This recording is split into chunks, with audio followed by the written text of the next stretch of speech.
இன்னைக்கு நம்ம திருப்பி அந்த பி டீம் பற்றி தான் பார்க்க போகிறோம். நம்ம ஒன்றும் முடிவெல்லாம் சொல்ல போகிறதில்ல. நம்ம ஜஸ்ட்டு ஒரு அனாலிசிஸ் பண்ண போகிறோம். நமக்கு என்ன தெரியும், நமக்கு என்ன தெரியாது, அவ்வளோதான் நம்ம பேச போகிறோம். அதாவது பொதுவாக மக்களுக்கு என்ன தெரியும், பொதுவாக மக்களுக்கு என்ன தெரியாது, என்ன நடக்க போகுது, என்ன எதிர்பார்க்கலாம் அப்படிங்கிறதான் பேச போகிறோம். ஒரே கன்ஃபியூஷனாக இருக்குல்ல. யூஸ்வலாக பி டீமுங்கிறது ஒரு சின்ன டீமு. அந்த ஒரு டீம் என்ன பண்ணும்னா, அதாவது அது எந்த அணிக்கு வேலை செய்தோ அதை எதிர்க்கிற மாதிரியே பேசும். உதாரணத்துக்கு நம்ம சென்ட்ரல் கவர்மெண்ட்டில் இருக்காங்க, அதாவது நம்ம ஆல் இண்டியா ப்ரெஸ் எல்லாம் பார்த்தீங்கன்னா உங்களுக்கு நடத்துவாங்க. அதாவது விவாதமெல்லாம் நடத்துவாங்க. எப்படி நடத்துவாங்கன்னா, மெயின் பிரச்சனை எதையுமே பேச மாட்டாங்க. இப்போ விஜய் பேசுகிறாருல, அதே மாதிரி தான். அப்படியே அதே டோனில் தான் அங்கே பேசுவாங்க. எப்படி பேசுவாங்கன்னா, மெயினாக அதாவது நாட்டில் வந்து பொருளாதாரம் இதுவாகுது, கடன் இவ்வளோ அதிகமாகிக்கிட்டு இருக்கு, இவர் வந்து பிரைம் மினிஸ்டர் வந்து ஒரு வேலையும் பார்க்குறதில்ல, ஊரை சுற்றிக்கிட்டு இருக்காரு, மிலிட்ரியை வந்து அதாவது ஒழுங்காக செயல்பட விட மாட்டேங்கிறாங்க, டெரரிசம் அட்டாக் இருக்குது, ஊழல் நடக்குது, ஒரு குரூப் மட்டும் சம்பாதிக்குது, இதெல்லாம் பற்றி பேசவே மாட்டாங்க. ஆனால் என்ன பேசுவாங்கன்னா, டெய்லி பிஜேபியை பற்றி பேசுவாங்க. என்ன பேசுவாங்கன்னா, இந்த பிஜேபி எம்எல்ஏ இப்படி பேசிவிட்டார், இவரை என்ன செய்வது, இந்த பிஜேபி எம்எல்ஏ லேடிஸை அசிங்கமாக பேசிவிட்டார் அப்படின்னு.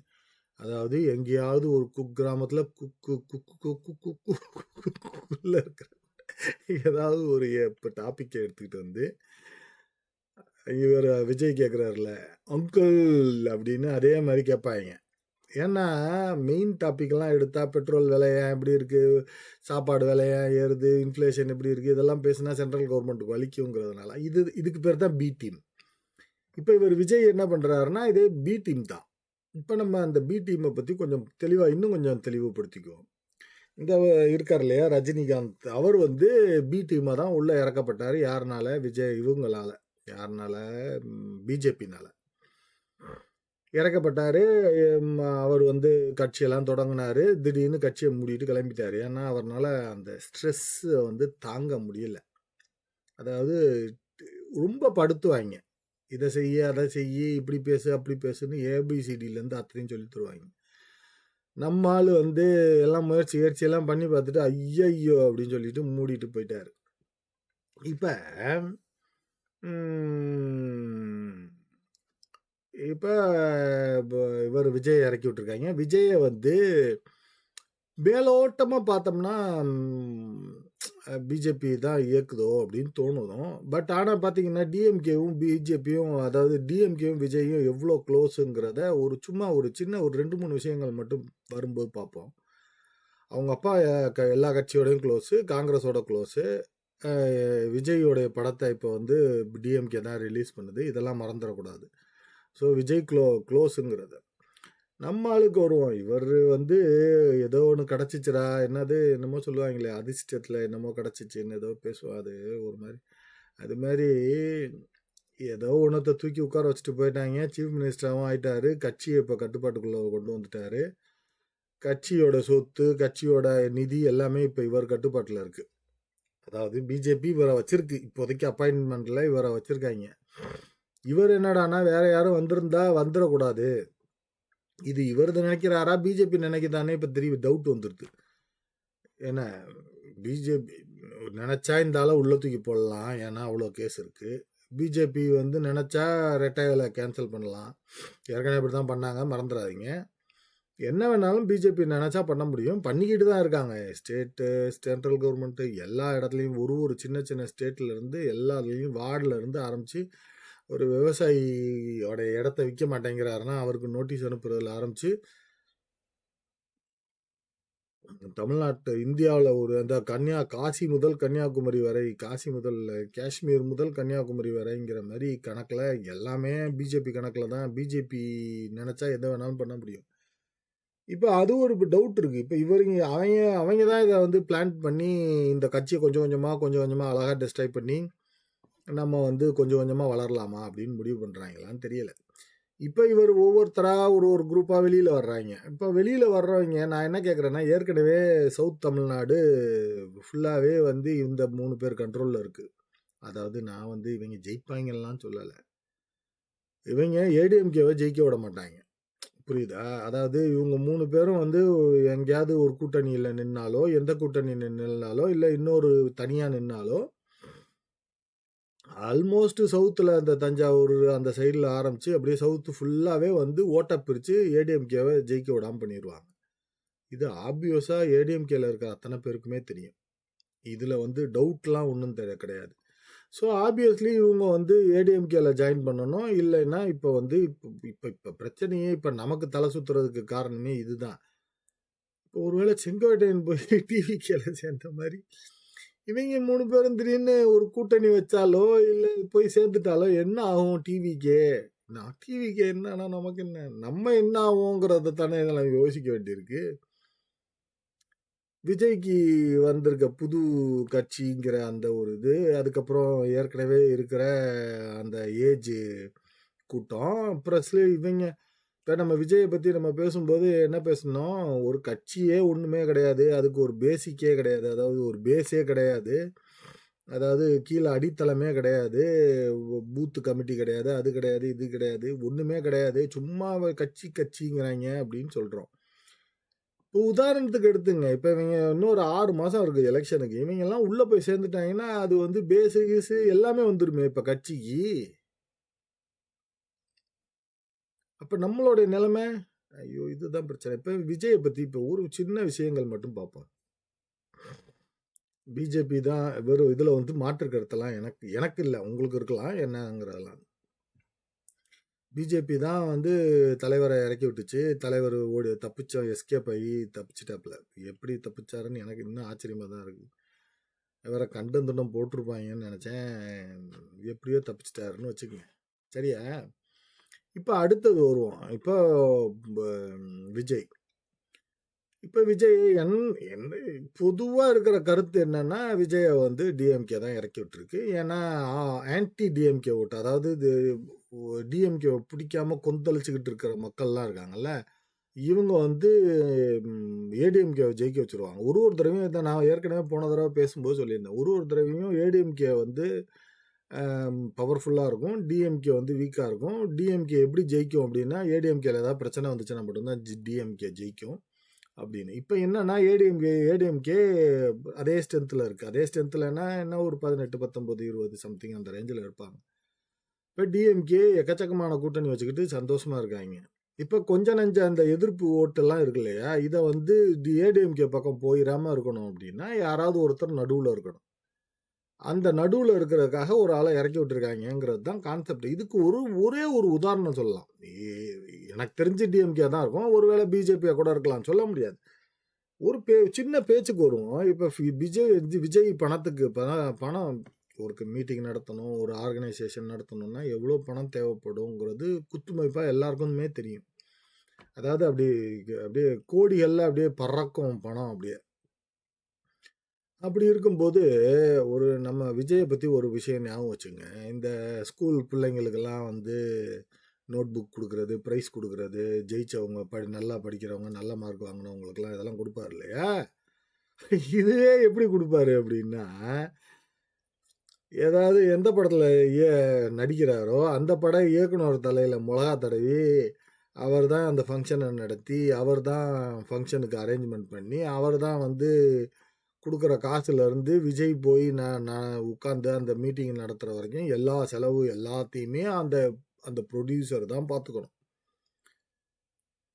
அதாவது இந்த எச்சிக்கையில் காக்கா ஓட்ட மாட்டான்னு ஒரு குரூப் இருப்பாங்கல்ல, அந்த கதை தான் நம்ம விஜயோட கதை.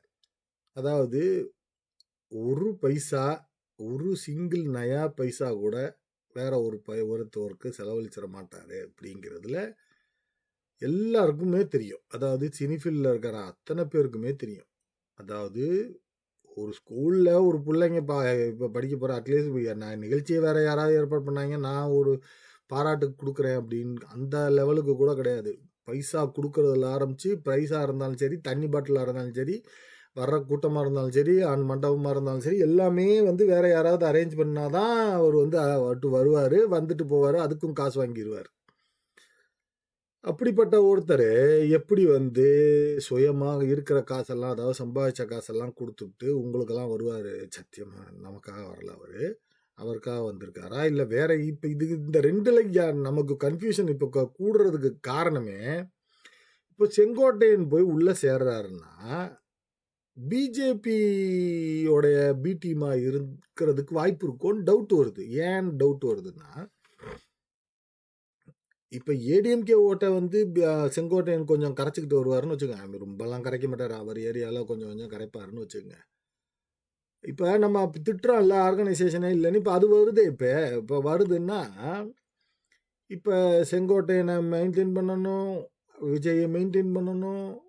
இதெல்லாம் வந்து டிஎம்கேனால இப்படி முடியுமா? இவ்வளோ அதாவது இன்னும் 2, 3 பேர் சேர்ந்துட்டாங்கன்னா என்ன ஆகும்?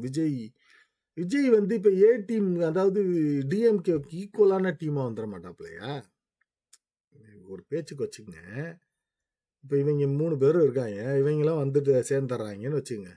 என்ன ஒருவேளை வந்து நம்ம எடப்பாடி வந்து ஏதாவது முரண்டு பிடிக்கிறாரு அப்படின்னா, இப்ப பிஎம்கேவும் கிளம்பி விஜயோட வந்து சேர்ந்துட்டாங்கன்னு வச்சுக்கங்க. இப்ப வந்து அதுதானே உண்மையான டீமா மாறிடும். ஏ டீமா மாறிடும்ல. இப்ப விஜய் டீம் வந்து ஏ டீமா மாறிடும்ல. இப்ப இந்த மாதிரி ஒரு சூழ்நிலைய வந்து டிஎம்கே எப்படி விரும்பும்? இல்ல கேஸ வச்சு இப்ப அந்த அந்த 41 பேர் கேஸ வந்து சென்ட்ரல் கவர்மெண்ட்ல இருக்கிறதுனால, அத வச்சு விஜய இப்ப வந்து கண்ட்ரோலுக்கு கொண்டு வந்துருச்சா? இது பிஜேபி. அதாவது இறக்கி விட்டவன்னா, இவன் தூக்கிட்டு போயிட்டாங்கிற மாரி இவங்க கொண்டு வந்து விட்டால அவங்க தூக்கிட்டு போயிட்டாங்களா? தெரியலையே. இது வந்து இடிக்குதே இப்ப எல்லா இடத்துலயும். இப்ப டிஎம்கேவை பொறுத்தவரைக்கும் சில்லறையா 10% வச்சு 1%, 1/2%, 1/4% ஓட்டு வச்சிருக்க கட்சியிலேருந்து எல்லாத்தையும் கூட்டணி சேர்த்து ஒரு பெரிய ஒரு இயக்கம் மாரி வச்சிருக்காங்க.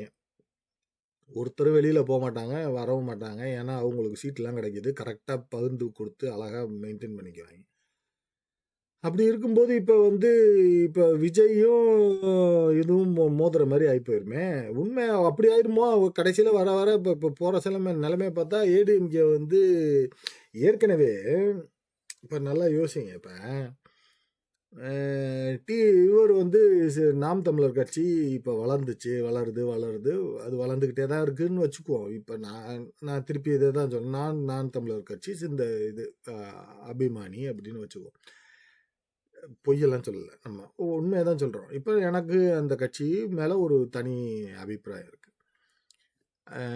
வளரணும்னு ஆசைப்படுறோம். ஆனா, இப்ப இது எப்போ வளருதுன்னு பார்த்தீங்கன்னா, ஜெயலலிதா போனதுக்கப்புறம் இன்னும் நல்லா வளர ஆரம்பிக்குது. ஏன் அப்படின்னு பார்த்தீங்கன்னா, ஏடிஎம்கேல இருக்கிற இந்த இப்ப நான் வந்து ஜெயலலிதா இருக்கிற வரைக்கும் நாம் தமிழர் கட்சிங்கிற ஒண்ணு தேவையில்லைங்கிற லெவல்ல தான் நான் யோசிப்பேன். நான் அப்படித்தான் யோசிச்சேன். நான் என்னைய பத்தி தான் பேசுறேன். ஸோ, இப்ப ஜெயலலிதா இல்லன்னா, நமக்கு தமிழர்களுக்காக பேசுறதுக்கு அதுக்காக ஜெயலலிதா தமிழர்களுக்காக பேசுனாங்கன்னுலாம் சொல்ல வரலன்னா, அது நெறைய அந்த அம்மாலாம் நெறைய பண்ணிட்டு போயிருச்சு, சில விஷயங்கள்ல. பட் ஆட்சி அமைக்கிற லெவல்ல யாராவது இருக்கவங்கள தானே ஆதரிக்க முடியும். ஸோ, அந்த அந்த கான்செப்ட்ல பார்த்தீங்கன்னா, இப்ப வந்து ஏடிஎம்கேல இப்ப வந்து ஒண்ணும் வேலைக்கு ஆகாதுங்கிறதுனால, இப்ப நாம் தமிழர் கட்சியில கொஞ்சம் கொஞ்சமா கூடிட்டு வருது. இப்ப ஒரு தடவையும் பார்த்தீங்கன்னா, கமல்னு ஒருத்தர் வந்தாரு. வந்து கொஞ்ச நாள் வந்து நாம் தமிழர் கட்சியிலேருந்து கொஞ்சத்த சொரன்னாரு. ஏடிஎம்கேலேருந்து கொஞ்சத்த சொரன்னாரு. திருப்பி போய் ஐக்கியமாயிட்டாரு எதுல டிஎம்கேல. அப்புறம் ரஜினிய எதிர்பார்த்தோம். அதுக்கப்புறம் ரஜினி வரல. அதுக்கப்புறம் விஜய் இப்ப விஜய் வந்துகிட்டு இருக்காரு. இப்ப விஜய் வந்து இப்ப திருப்பி இந்த டென்ட்ட வந்து ஏற்படுத்துவார்ல. இப்ப நாம் தமிழர் கட்சியில ஒரு டென்ட்ட வந்து கட்டாயமா விஜய் ஏற்படுத்துவாரு. எப்படின்னா, ஒண்ணும் இல்ல. இப்ப கன்ஃப்யூஸ்டு மக்கள் வந்து யாராவது இந்த மாரி பண்றதுக்கு வாய்ப்பு இருக்கு. இன்னொன்னு இப்ப இந்த இந்த குரூப் எல்லாம் இங்க சேர்ந்துச்சுன்னு வைங்களேன். இவங்க அத்தனை பேரும் தமிழர்கள். அதாவது இங்க இருக்கிற அத்தனை பேரும் தமிழர்கள். என்ன இவங்க பேர் நான் தமிழர் கட்சி இல்லைங்கிறது மட்டும் தானே தவிர, பட் இத்தனை பேரும் தமிழர்கள் தானே. இவங்க அத்தனை பேரும் சுத்தமா தமிழர்கள். இவங்க இப்ப இந்த கட்சியில இருக்கவங்களா தவிர, இதுல இருந்தவங்களா இருக்கலாம். அதாவது விஜயா இருந்தாலும் சரி, இந்த கீழ நிக்கிற 4 பேரா இருந்தாலும் சரி, தமிழர்கள். மறந்துடாதீங்க. இப்ப இப்ப நாம் தமிழர் கட்சி அவருடைய ஓட்ட சுரண்டுறது ஈஸி ஆயிரும்ல இப்ப. இப்ப நாம் தமிழர் கட்சிய அழிக்கிறதுக்கா இந்த கட்சி வந்துச்சா? ஐயோ! கடவுளே! கன்ஃப்யூஷன் தான். இப்ப நம்ம திருப்பி இதே வருவோம். ஒண்ணுமே இல்ல. இப்ப காசு யாரு குடுக்குறா? இப்ப இவங்க இந்த மீதி இருக்கிற குரூப் எல்லாம் கிளம்பி வந்துட்டாங்கன்னா, இப்ப ஏடிஎம்கேவுக்கும், டிஎம்கேவுக்கும் தான் டிஎம்கேவுக்கும் நாம் தமிழர் கட்சிக்கும் தான் போட்டிங்கிற மாரி ஆயிப்போயிரும். அப்ப சீஃப் மினிஸ்டர் யார்றா? ஐயய்யோ! கடவுளே!